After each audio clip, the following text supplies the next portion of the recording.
Minutes, and it's Mr. Falk. Mr. Falk, the floor is Thank you, yours. Mr. Chair, and thank you to all of our witnesses for your appearance here today and your testimony.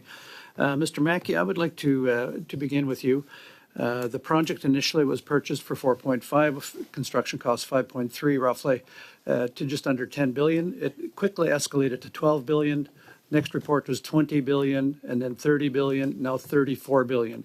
Can you confirm to this committee that that's the end cost of this project? When we talk about the project cost, Member Falk, in any context, we're always speaking about what we expect or forecast at completion. And so the project cost forecast at completion is somewhere between 34 and 34.5 billion.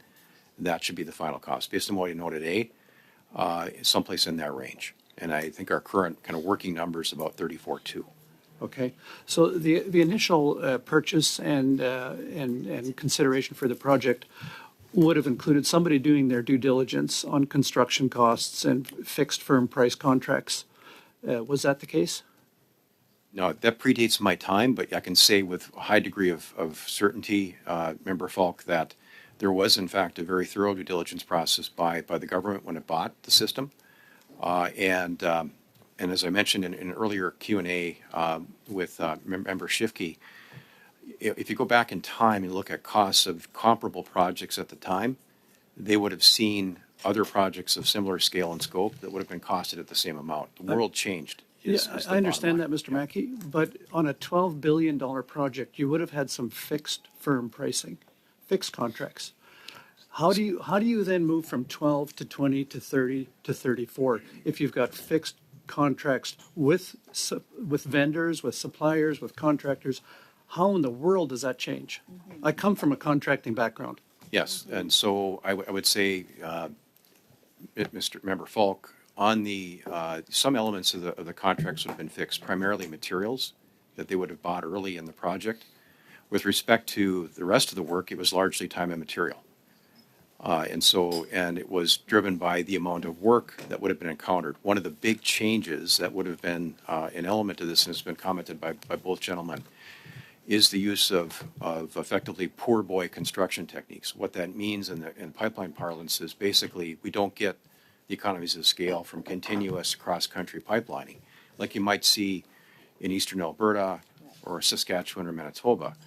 Instead, it was having to build, pick up, move, build, go back, fill in, pick up, move. As Mr. Campbell indicated in his testimony as well. But you would have had fixed pricing for different segments of the project. You committed to $12 billion without fixed pricing? There was no way, there was no contractor who would have done fixed pricing. That was Kinder's experience at the time. They were working on the project, and the government, as the government stepped in. There was very little fixed price contracts on this. It was time and material. That was how most of it was done. Wow. That's interesting. I want to follow up a little bit on what Mr. Angus was asking about the financing there. My understanding is there's roughly $13 or $14 billion financed directly by the government of Canada.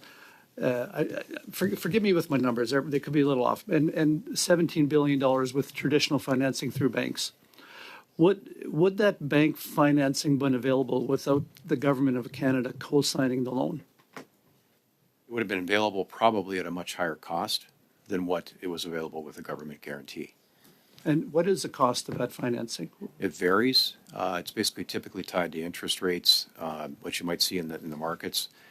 I think the last borrowings we did were in the neighborhood of 5.5%, 5.75%, something in that range. So it changes every time we do a draw. Okay. And with the government of Canada, what kind of rate of return is the government of Canada getting? What kind of rate of return is? Please clarify that question a little bit. The government of Canada has borrowed TMP money, which finances TMX.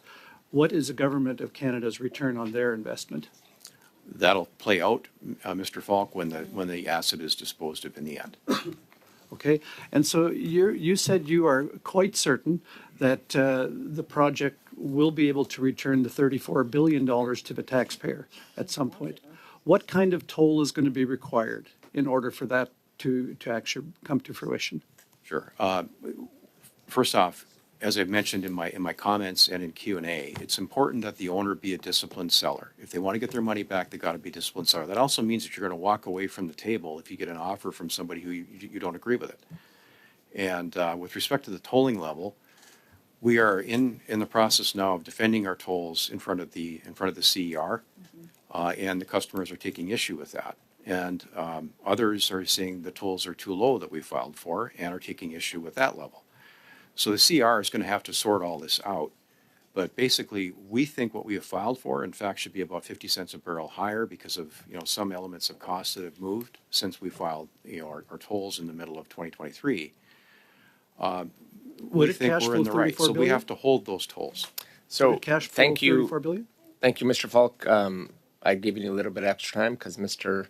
Mackey was wrapping up his answer, but you'll have another opportunity, I think, moving forward to follow up on that.